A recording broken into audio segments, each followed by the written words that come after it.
The USS Ronald Reagan, like a giant mechanical beehive deploying swarms of the world's most deadly combat aircraft. A fully armed city of 6,000, this supercarrier is an intimidating presence, built to serve and protect. So cozy on up to this 88,000 metric ton security blanket to see what it takes to run the US Navy's newest show of force.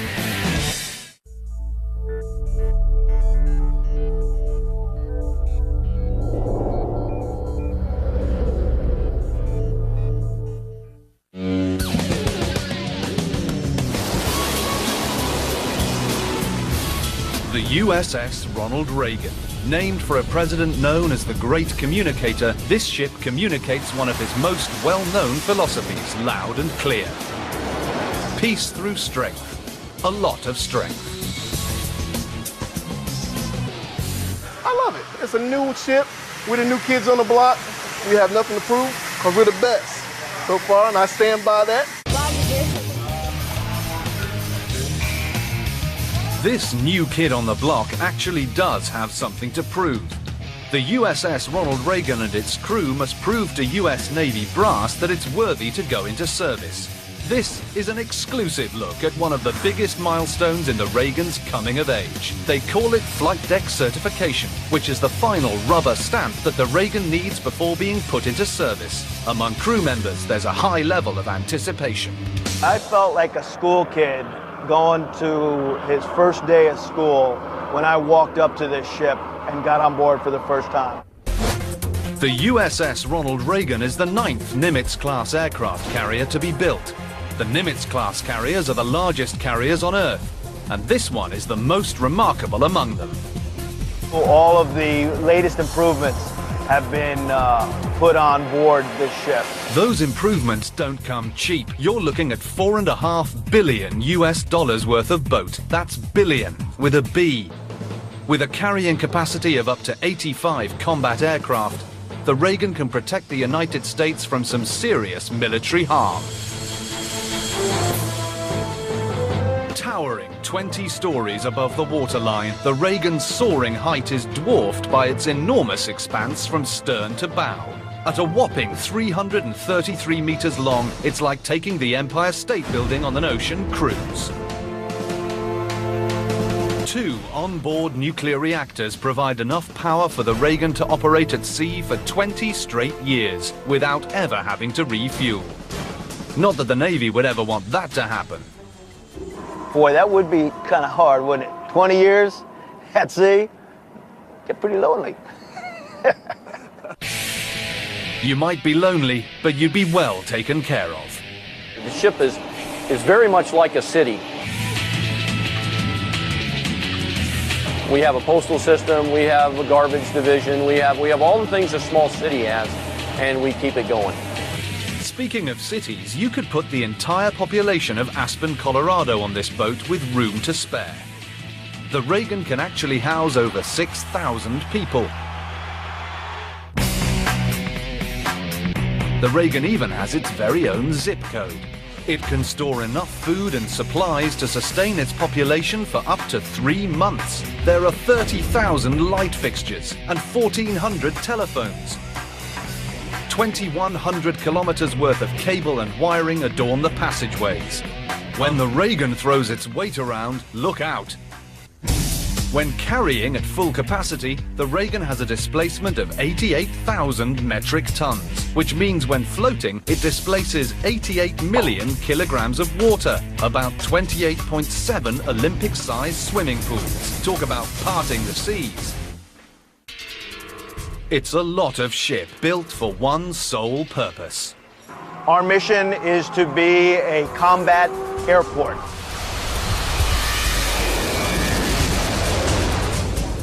The advantage of having a floating naval airbase is simple.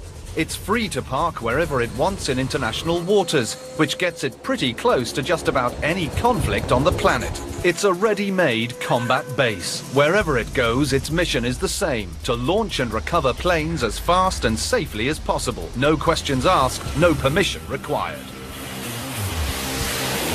Ultimately, everything that happens on this ship, from deep below decks to high atop the tower, is in support of this.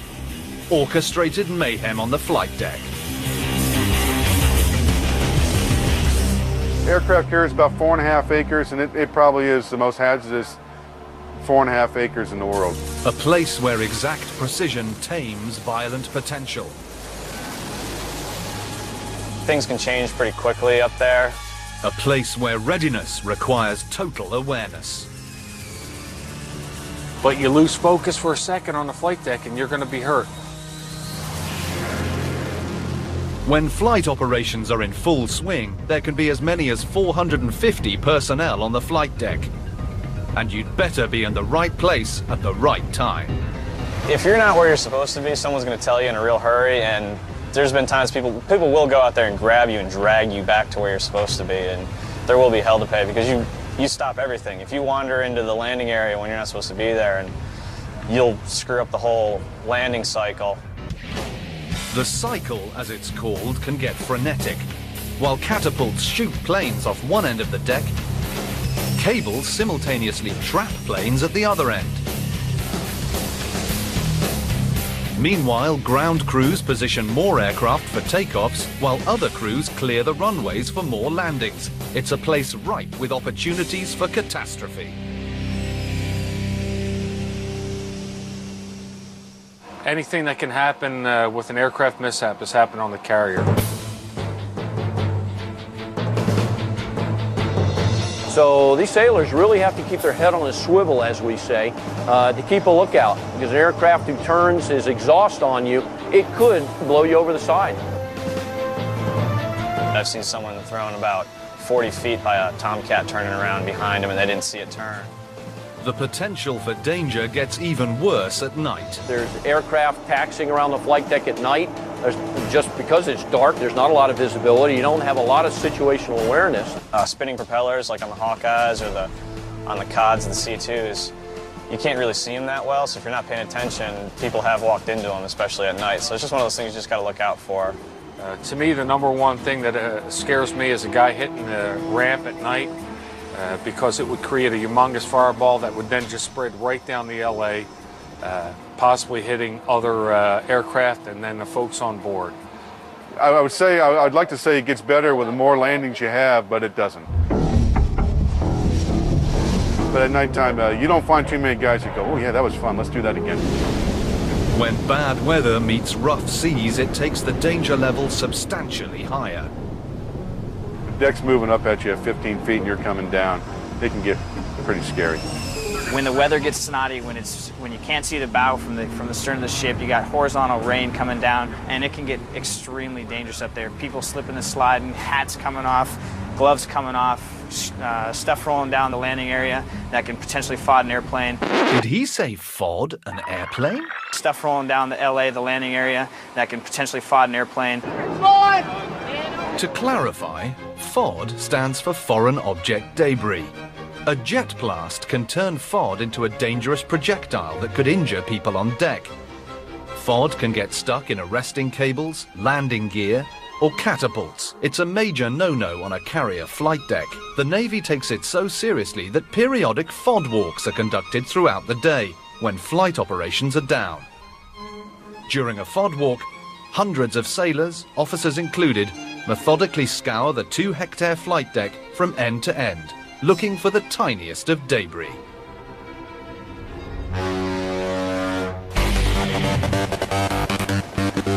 When operating in the dangerous mayhem of a flight deck, even the smallest details are a big deal. But biggest of all deals is the Reagan itself. Its flight deck is the proverbial pyramid's peak, a compilation of details that combine to make up the newest wonder of the sea. Plainly stated, the USS Ronald Reagan is one big bad boat.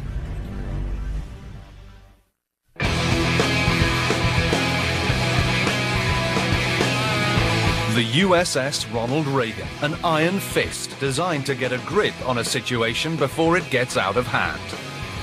Tactical Officer Lieutenant Kevin Rubel. Things that we can do, the power projection that we can bring to any shore at any time helps, I think, in a whole, keep the United States a lot safer. That power projection is possible thanks in large part to the clearly defined roles of the people involved. Where are we on there? Captain Jim Simons is the commanding officer of the ship. Whereas this is a very complex enterprise in total, each part of it needs to be broken down to a very simplistic and very easily followed set of procedures and rules. One way they simplify procedures on the flight deck is with a color-coded dress code. Here's the laundry list. Yellows handle the direct movement of aircraft. Greens deal with the catapults and arresting wires. Purples fuel the planes. Browns monitor the planes. Blues pull the planes and chain the planes down. Reds handle weapons and ammunition. They also deal with aircraft crashes and fires. And white shirts handle safety-related jobs like inspections. If you're colorblind, forget about getting a job on an aircraft carrier flight deck. That is sort of the elegance of the whole thing, that we have in each one of those different integrated areas a fairly simple set of guidelines, fairly straightforward, something we can train to simply and that they can follow and repeat it over and over again and make sure we do it safely. Operating safely on the flight deck is a must, as the USS Ronald Reagan is put to the test to see if it's up to the task of fully fledged military service. Said another way, it's time for flight deck certification.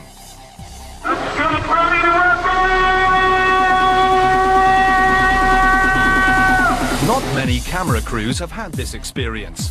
We're about to observe a critical part of this mega ship's sea preparations. For some of the sailors, like mini boss Thomas Quinn, who've been assigned to the Reagan since it was under construction, flight deck certification is a major milestone. I'll just be proud of the Air Department and all the work we put in to get flight deck certified. It's just a lot of hard work. In order to get the flight deck certified, a visiting authority hovers close by, evaluating performances.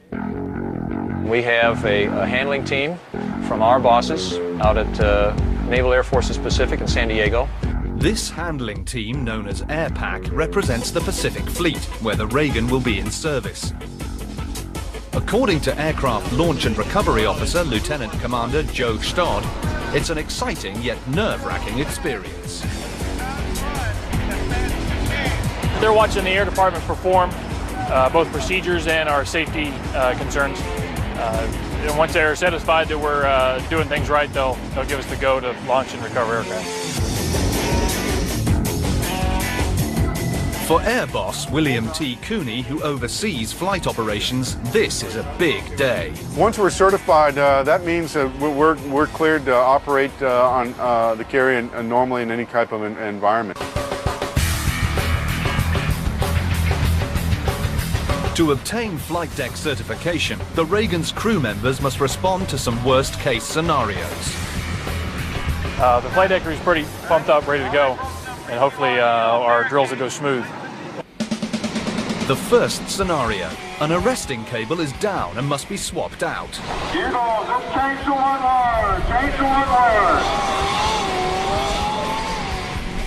We'll be switching out a cross-deck pendant.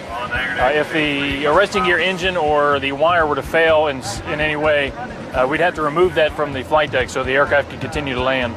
So our ABEs, our aviation bosun's mates, are timed on how quickly they can go out and remove one of the cross-deck pendants and replace it with a good one. A minute 46 adds up to one successful drill down. The next drill is the barricade drill. The barricade is essentially a giant net designed to catch planes in emergency landing situations. If in trouble, it's pretty much the pilot's only hope of saving his plane.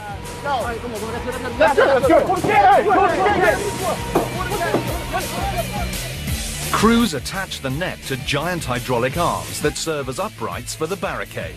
We have to get it done in a certain amount of time, and the barricade has to be rigged properly and at the right height. With a successful time of 3 minutes and 44 seconds, the barricade drill is checked off the list. Next up, initiating a fire drill.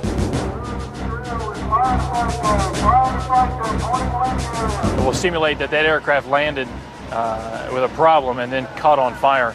And then our flight deck crew will approach that aircraft get the fire hoses out, and simulate that we're fighting a fire.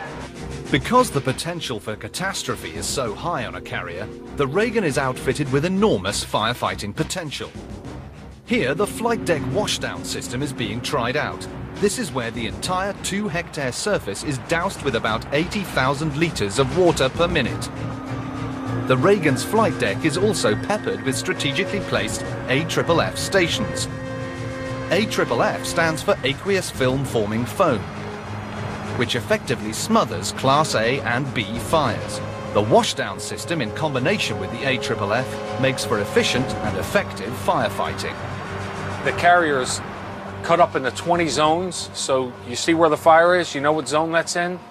You push a button, and then you hit fire, and the AFFF will come up from the flight deck and put the fire out. The crews appear to be working through the scenarios with proficient skill.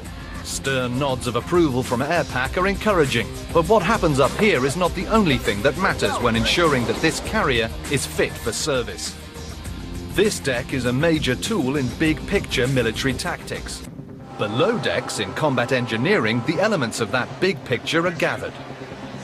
In simple terms, combat engineering serves as the eyes of the ship. They have a direct line to the data that comes in via the radar, radio, and satellite antennae. We're the ones that are looking out 5, 10, 20, 200, 500 miles in between, trying to safely navigate, look for surface threats on the surface or below the surface, and look at the air way out 2, 3, 4, 500 miles. Back up on the flight deck, as certification drills wrap up with another victory in the fire drill scenario, the AirPac Authority has determined that the crew of the Reagan has made the grade. The flight deck is ready to do what it was built to do. The crew members are poised to put their skills to the ultimate test. Pilots stand ready to put their faith in the Reagan's catapults and arresting cables. And the USS Ronald Reagan is one step closer to being a fully fledged in-service aircraft carrier for the United States Navy. The USS Ronald Reagan stands at the pinnacle of supercarrier technology. It was built with the idea that it will be in service for 50 years. That means that if you're just now graduating high school, this thing could still be in active duty when you're retired. Before we get into what makes the Reagan unique, let's take a look at the typical anatomy of an aircraft carrier. The island is the tower above the deck where they steer the ship, control the air traffic, and monitor flight deck activity. The island also houses radar and communications equipment. The flight deck is obviously where planes take off and land. Below decks, the hangar bay is the parking area for aircraft that are not in use. Living quarters, dining areas, propulsion systems, power plants, everything it takes to maintain this floating airstrip is dispersed throughout the lower decks. As the US Navy's newest aircraft carrier, the Reagan is a shining example of mega shipbuilding, and you don't erect a structure of this magnitude overnight. It was a gigantic engineering feat to build this ship and all the others like it. Construction of the Reagan began at Northrop Grumman Newport News in Virginia. A shipyard is basically grown-ups playing with grown-up sized building blocks. Massive sections of the ship are prefabricated, then huge cranes lower them into a dry dock where they're welded together into a ship. The act of putting the first prefabricated section of ship into the dry dock is ceremoniously referred to as keel laying. For the Reagan, it marked the beginning of a 5-year building process. From the time the contract is let to Northrop Grumman Newport News, obviously there's a long construction process over there. The ship started to come alive a bit with crew members before the ship was even out of the dry dock. The crew members assigned to the ship before it was ever in service are known as plank owners. You have to realize that we have a lot of folks on this ship that have been on the ship for a couple of years, and they were here during the pre-commissioning days when really the focus of the ship was just building the ship. Something different than most of these sailors are trained to do, something totally out of the ordinary. The plank owners were there to find efficient ways for the Navy to utilize the ship's spaces. In the later phases of the build, plank owners actually outfitted the Reagan with many of its fixtures. In the last year, a good number of their challenges for the crew and for the shipyard were to finally make the ship habitable so that the crew could actually move aboard and live on board. As a Nimitz-class carrier, the Reagan's basic design has changed very little from that of the first Nimitz-class carrier built back in 1975. And while there are no drastic eye-catching modifications, the ones that do exist set the Reagan apart as a very effective war machine. Starting at the top, the Reagan's island is the first major design change in US Navy islands since the 1960s. It was actually built with a lot of unused extra space, so that it would have room to house unforeseeable technologies of the future. Who knows what they're going to need in half a century? The new island also provides better functionality for the people on board. We added a lot more space behind the captain's chair, and that will allow our conning officers to get a better idea and a better picture of what's going on in flight operations as opposed to the other bridges.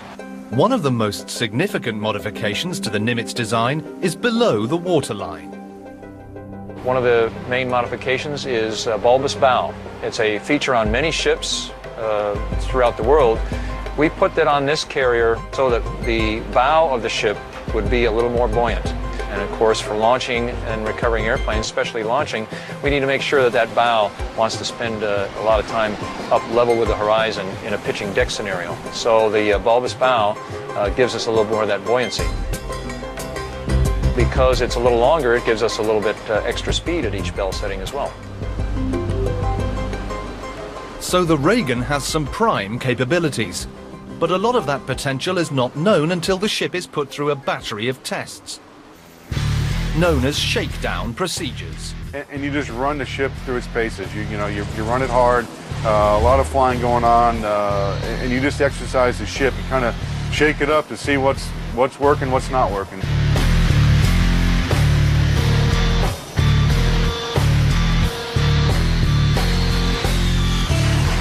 Executive Officer Andres Brugal keeps his thumb on the pulse of everything that happens on the Reagan. When she first went out, we were checking to make sure that everything that was installed correctly and that the ship was put together correctly. Sea trials is what they call it. Sea trials, an important part of shakedown procedures, involves taking the ship out and pushing her limits to see how she holds up. We have a very aggressive captain. He likes to drive the ship to the limits that the ship was built to. Just when we were out last week, the captain got the ship up close to her maximum speed, and he put the rudder hard over. And this flight deck that you see right now, all straight, tilts over about 12, 15 degrees. When you've got 300 feet of flight deck at a 15-degree angle, it is an impressive sight. The Reagan has held up to the intense pounding of sea trials. Now, crew members must work out the kinks. This is done through the rote repetition of drills. What's that running down your back? Juice! What are we? It's Sammy Over's job to keep his staff on the ready. Ready on the turn. While these bombs are dummies, the crew treats them like the real deal. And they know time is of the essence in a battle scenario. All right. 10 minutes, take charge. When it comes to handling explosives, the crew must be willing to stake their name on it, literally. What my QA is doing over there, he's signing his name, putting the date, the event number, is telling them that he looked at this weapon at this time on this date and for this particular event, so it is ready to go. Right. So on target all the time. Right. While ordnance personnel refine their duties below decks, another procedure is being tackled: taking on jet fuel while at sea.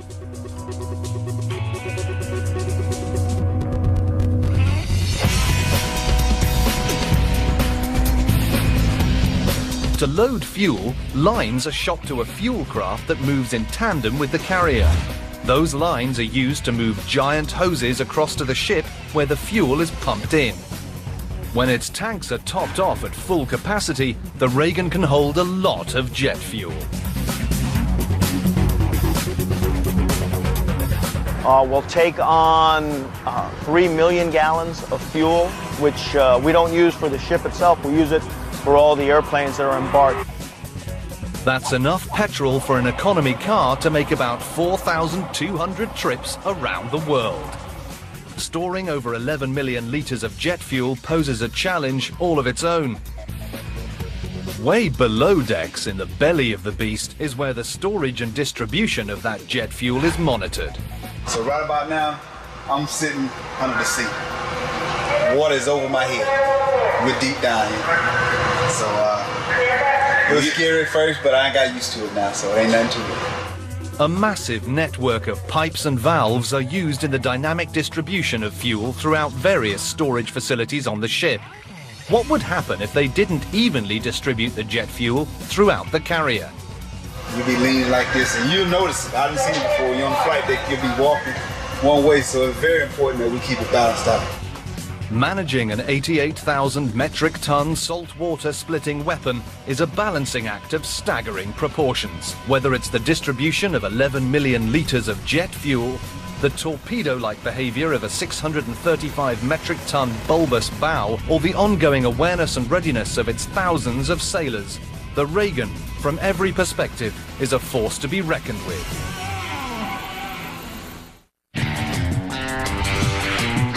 The USS Ronald Reagan. Its open-air flight deck cutting through the Atlantic stands in stark contrast to what's going on just below the surface. What lies beneath are the lower decks and a maze of steely corridors.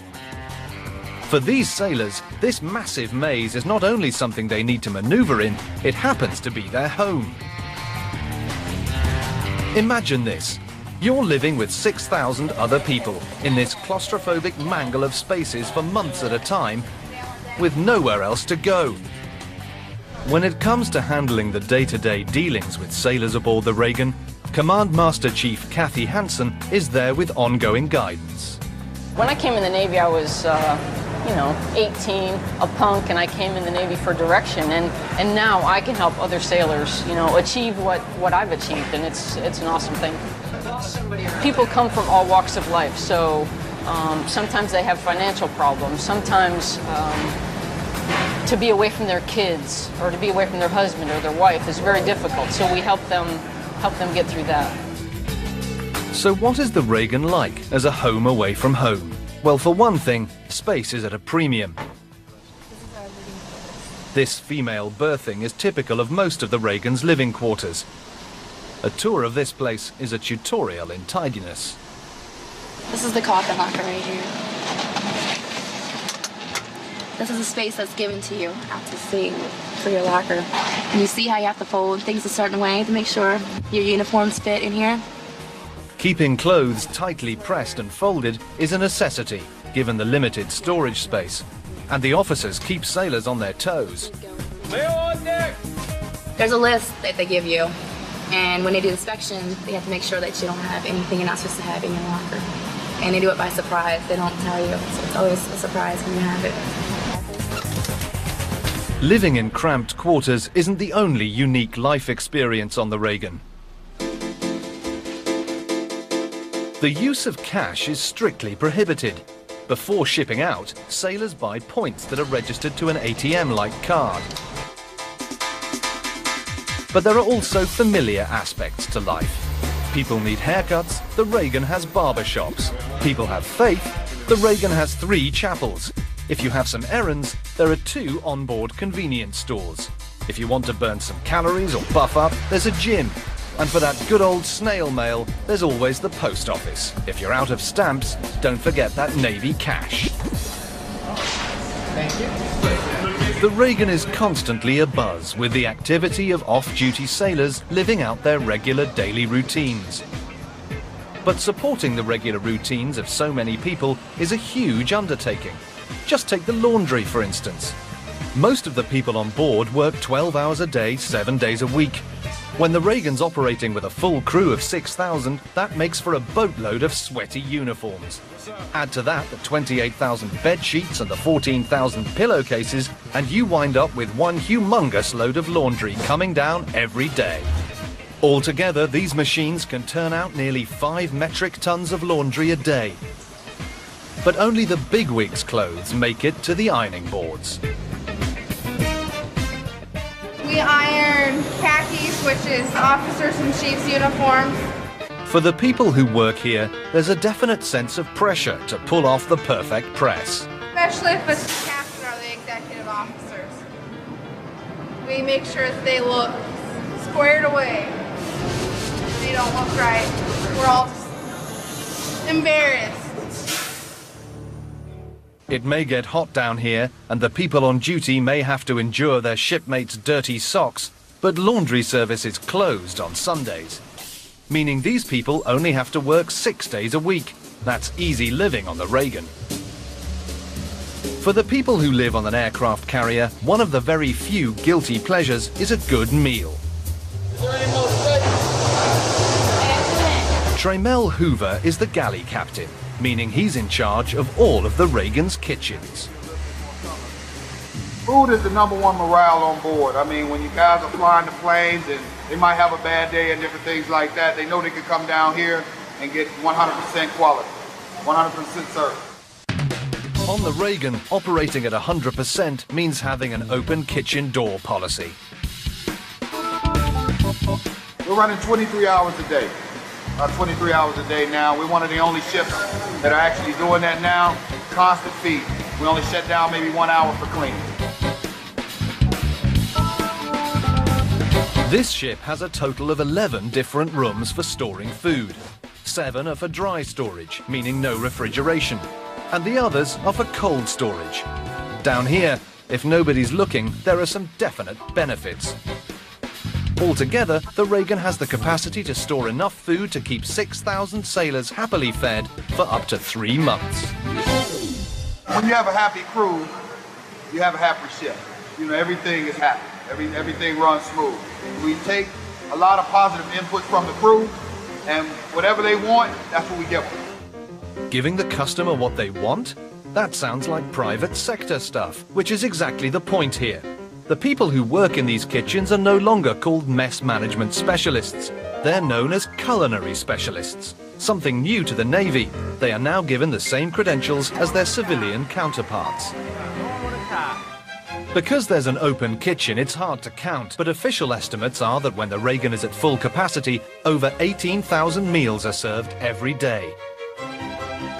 All of that chowing can lead to plenty of trash, from bones to napkins. Those things don't just disappear. It's a city of 6,000 and no landfills to speak of. Patrick Maynard runs one of 5 solid waste plants, and he says when it comes to trash, the Reagan's crew keeps it coming. Actually, it's pretty consistent. We constantly have trash coming in. 24 hours a day we have trash coming in. It takes a variety of machines to break down different types of garbage. Anything such as clothing, wood, anything of that nature gets put into this incinerator. Here, the contents are cooked to 660 degrees Celsius. Then the ashes are discarded overboard. But extreme heat isn't the only way to break down garbage. A saltwater bath also does the trick in prepping certain materials to walk the plank. Anything that can be broken down by salt water, such as paper, food, anything of that nature, gets put into what we call the pulper. It gets put into the machine. Machine rotates inside, breaks all the particles down, and sends it overboard. For environmental reasons, plastic materials can't be tossed overboard, so this machine is used to compress it into more storable units. And turns it into basically looks like a hockey puck, a big hockey puck. Come out just like this, fully compressed and melted. These hockey pucks are eventually transported to land-based disposal sites. It may seem like dirty work, but what happens down here is what keeps the Reagan clean. So is there any hope for a nightlife on this city at sea? Welcome to the hangar bay.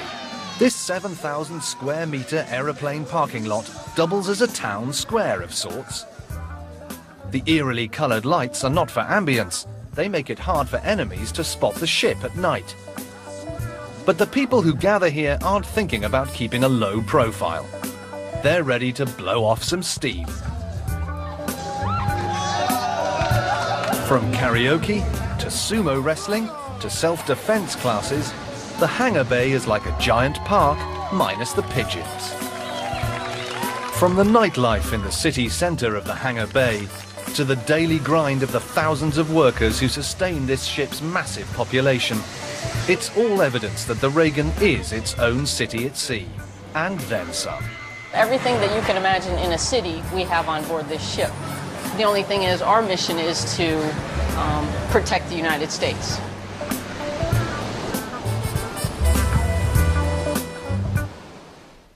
Things are about to get interesting on the flight deck of the USS Ronald Reagan. The airpack handling team, here to give the Reagan the go-ahead to launch and recover airplanes, has seen the crew run drills without any actual planes.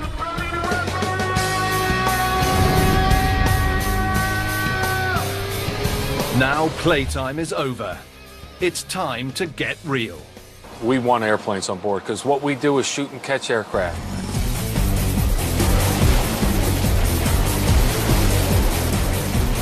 It's time for flight operations, better known as flight ops. These exercises will give the Reagan further levels of flight deck certification. What I really do is enjoy the show. Even the ship's commanding officer is on the edge of his seat, or should we say throne, for this performance. The air boss up in primary flight control will have the task of trying to keep what we call the pattern full of airplanes so that they can come around and get as many landings as they can. We'll land them, taxi them up to the catapult, launch them again, and we'll have 4 to 6 airplanes circling around in the landing configuration, coming around to land, and we'll be doing that all day long.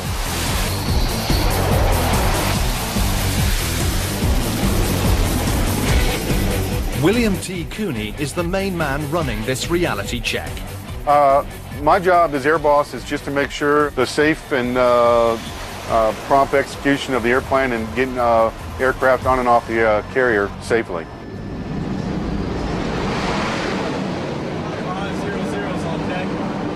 Cooney's right-hand man is Thomas Quinn. The air officer or the air boss is in charge. I'm his #1 assistant, the assistant air officer. They call me the mini boss. So I'm really looking at Cats 1 and 2.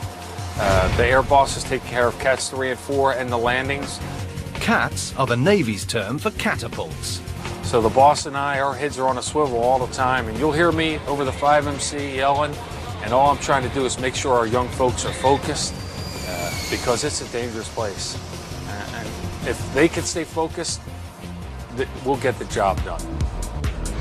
These flight ops involve landing aircraft at the back of the ship, while others are being shot off the front. The only way to make sure everyone hits their cue is to have a stack of planes moving in and out of position in timed perfection. Lieutenant Dennis Mitchell is the guy who keeps everyone in line, which is especially challenging with a whole new crew on a whole new ship. But right now, the hardest part is just getting everyone up to the speed that they need to be to get into that mission cruise status. His primary tool for keeping his rather large and powerful ducks in a row is this. They call it the Ouija board. It's a direct replica of the flight deck outside. Everywhere you see aircraft on the Ouija board is where they are out on the flight deck. And that tells the handler what the status of each aircraft is, what the location of each aircraft is. While the handler keeps his thumb on the pulse of flight deck activity, the people who steer the Reagan must focus on the position of the ship itself. Our airport is moving, so we also have to have very good coordination with the bridge team. These folks that you see behind me here, the officer of the deck, the conning officer, who are giving orders to the helmsman to make sure that we keep the wind in the proper aspect over the flight deck, and we keep the proper speed up to make sure that that wind is the relative wind is a certain speed. By taking off into the wind, the plane gets more lift, and the pilots get a rise of their own. First time I got shot off, I screamed like a little girl, I won't lie to you. It was thrilling. You know, you go from 0 to, say, 120 in right around a second or two.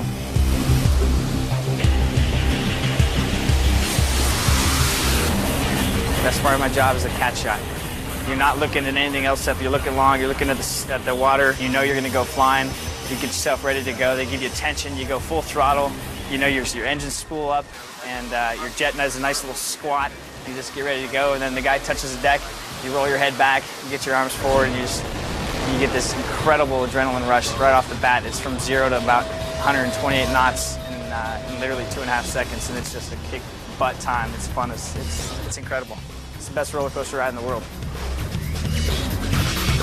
When it comes to landing on the Reagan, the pilots have a new challenge that comes along with this impressive new ship. Ronald Reagan's unique in some effects that we have 3 arresting gear wire. All the other carriers have 4.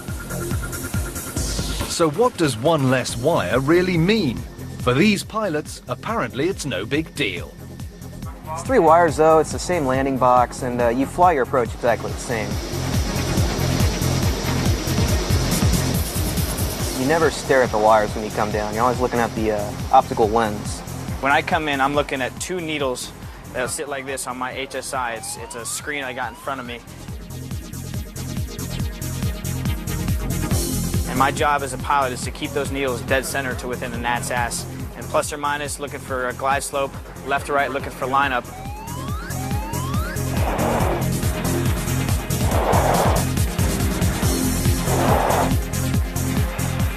When a pilot keeps his plane locked onto those crosshairs, he effectively flies through a small window, like a strike zone for a baseball pitch.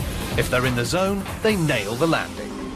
It can get very hairy, and it all happens within about 17 seconds as you show up at the start of the glide slope to when you touch down. So you got about that much time to figure it out and make sure you're suitcasing right on center line. You can practice as much as you want on an 8,000-foot runway, but there's no substitution for the real thing. A simulator or a practice landing on a runway can't nearly duplicate what this is like. Nothing can.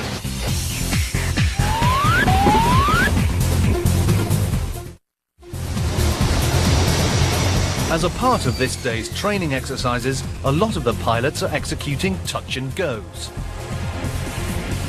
Touch and go is when the hook's up and you don't stop. It's still a graded pass, much as a trap would be, same standards. Sometimes what looks like a touch and go is actually a bad landing. They call this a bolt.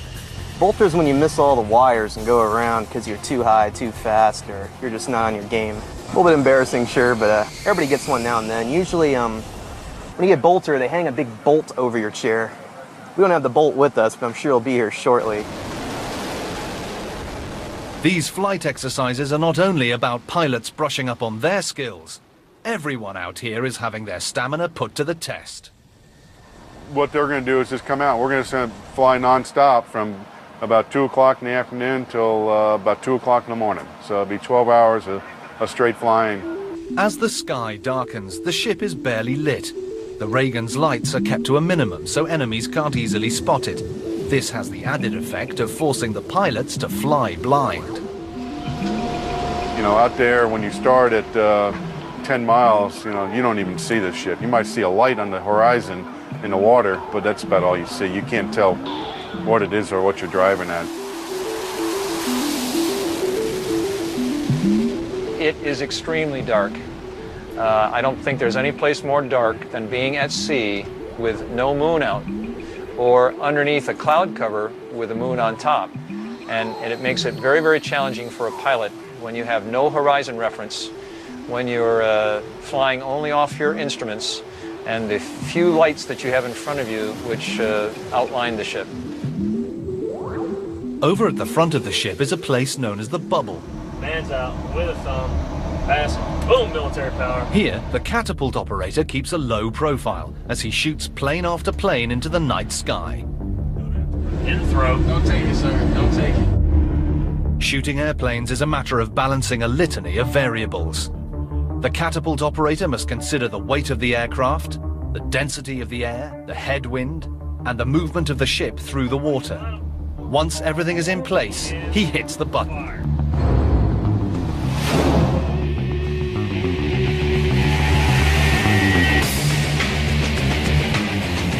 When it's all said and done, this is what it's all about on an aircraft carrier.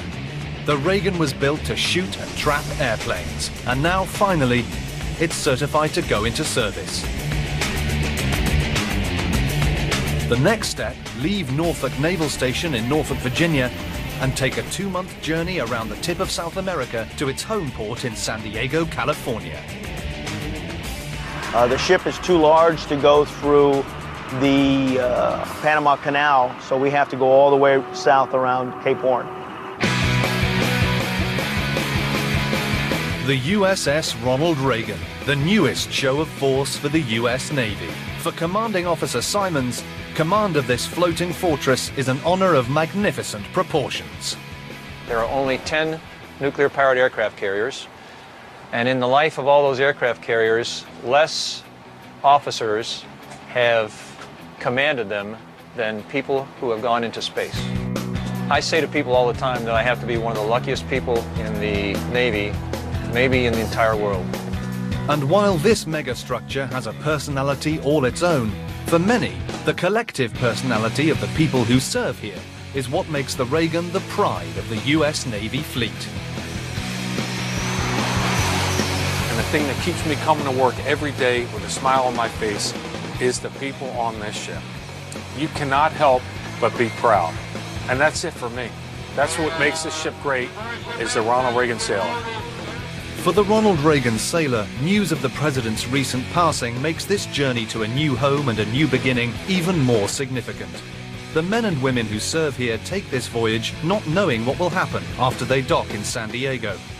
What they do know is that they've made the grade, and that no matter where they're sent, they stand ready to handle the awesome power of the USS Ronald Reagan.